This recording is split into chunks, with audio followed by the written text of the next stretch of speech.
Bonjour à tous, bienvenue sur le deuxième épisode de ma série de zéro sur Boon avec un Eka Flip. On s'était laissé au dernier épisode sur un court vidéo présentant la chaîne et le but de la série de zéro en Eka Flip.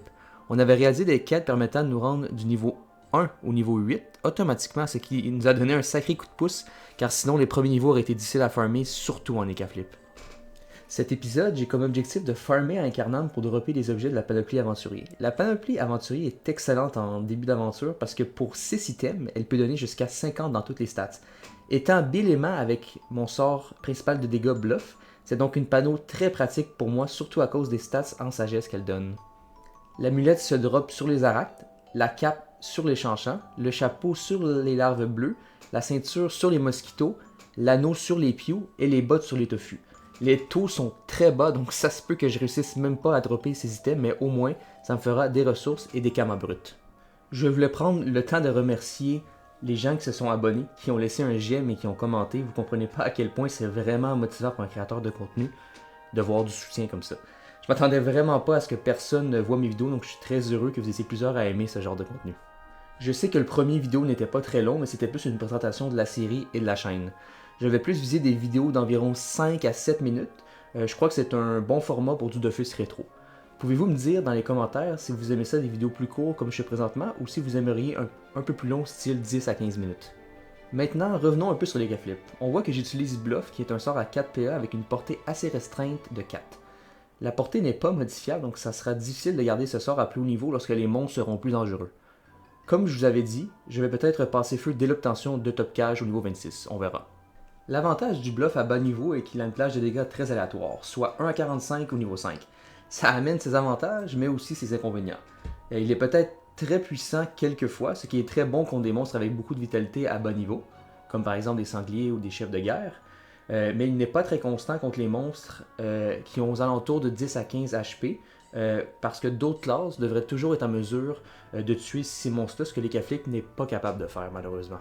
On voit donc que j'essaie d'enchaîner les monstres dans la forêt d'Incarnam le plus rapidement possible, ce qui me permet de générer des ressources qui valent assez cher, ce que nous allons voir tout à l'heure, et qui permettent de générer des kamas flats, ce qui est très important, tout en nous permettant de prendre de l'expérience. Les sorts utilitaires de l'Ekaflip à bas niveau sont très intéressants. J'ai Bond du Félin qui me permet d'avoir un PM supplémentaire pour 2 PA et qui me permet de détacler quand je veux, ce qui peut être très pratique pour s'enfuir des monstres. Surtout qu'avec mes 6 PA, je peux faire un bluff et par la suite un Bond du Félin, ce qui est très utile.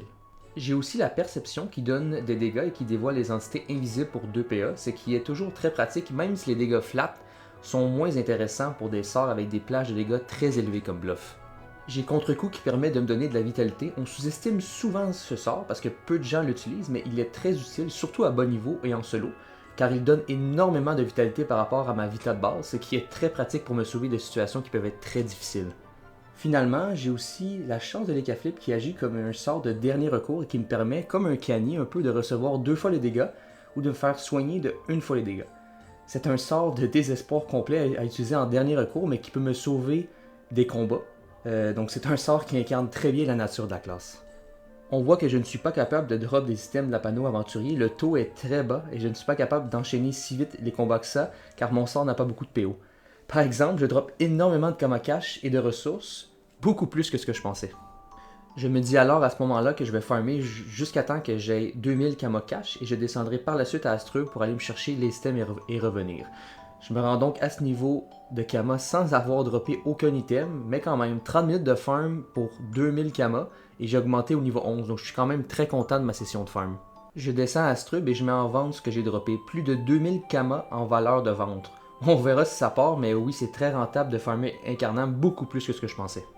J'achète donc tous les items de la panoplie, les prix sont tellement bas, j'en reviens pas. C'est sûrement à cause de l'afflux de nouveaux joueurs en raison des aventures de zéro. Ça ne vaut même pas la peine de drop, juste farmer un peu et acheter les équipements avec les kamas bruts finalement. Et c'est enfin le moment que j'attendais le plus de cette vidéo, finalement le premier donjon d'Incarnam. J'avais aucune idée si je pouvais le soloter avec un Ekaflip. Les premières salles sont longues parce que je fais les challenges et l'Ekaflip n'a pas de PO donc c'est relativement long. De plus en plus qu'on avance dans les salles, de plus en plus qu'on comprend la nature aléatoire de Bluff. Les jets sont quelquefois impressionnants et quelquefois je fais 0 dégâts. J'adore ce style de jeu car on n'a aucune idée comment le combat va se passer avant de le faire, mais je comprends pourquoi la classe n'est pas beaucoup utilisée en PVM. Elle n'est pas du tout constante. J'arrive finalement au boss en tombant niveau 12 et je me dis que la seule façon de gagner est de monter contre-coup, ce qui me permettra de survivre. Le Milou a beaucoup de dégâts et 5 PM, ce qui m'empêche d'utiliser ma technique de bond du félin pour m'éloigner de lui. Je commence à tuer le monstre pour le challenge et je commence à courir vers le bas de la carte. Le Milou me rattrape assez vite avec ses 5 PM, mais j'ai réussi quand même à me cacher dans un coin de la carte pour que ce soit uniquement lui qui puisse me taper et que les autres monstres s'éloignent, car ils ne peuvent pas passer, ils peuvent juste passer par l'autre côté. J'ai réussi finalement à le tuer avec des jets très hauts de bluff et je commence la stratégie du contre-coup. Cette stratégie va me permettre de toujours avoir un niveau de vie assez important lorsque je le relance aux 3 tours, ce qui me permet de gagner le combat finalement et de soloter le donjon. Je ne pensais pas que c'était possible avec un Ekaflip si bon niveau et je suis tellement content d'avoir fait. C'est donc la fin de ce deuxième épisode, on a réussi à stuffer adéquatement pour soloter le donjon Ekarnam et avec un peu de chance, on porte bien notre nom, on a réussi à faire le donjon. Je voulais vous remercier encore une fois de votre soutien, ça fait chaud au cœur. N'hésitez pas à aimer la vidéo, à vous abonner, à laisser un commentaire en guise de soutien si vous appréciez le contenu et vous voulez en voir d'autres. C'était Main Chanceuse et on se voit pour le prochain épisode. Bonne journée à vous.